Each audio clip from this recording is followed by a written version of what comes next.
If building wealth feels slow, you're not doing it wrong, you're doing it normally. Today, we're talking about why patience matters more than speed, and why pressure ruins more financial plans than mistakes ever do.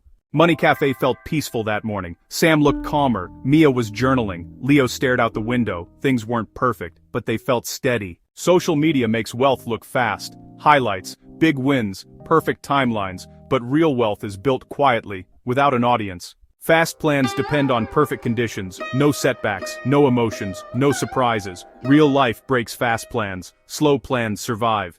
Mia shared her shift. She stopped chasing outcomes and focused on habits, saving consistently, spending intentionally. Progress felt boring, and that's when it started working. Wealth builds on boring things: consistency, time, patience, not intensity, not pressure. Time does the heavy lifting.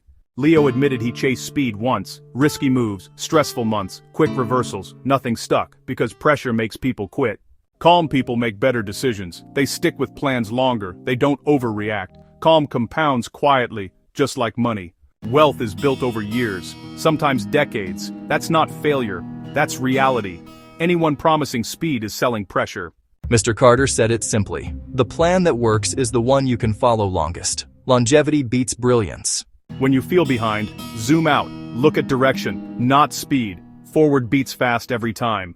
Real progress feels quiet, stable, predictable, not exciting, but sustainable. This season was about order, stability first, pressure next, growth later, lifestyle last. That order works because it respects real life.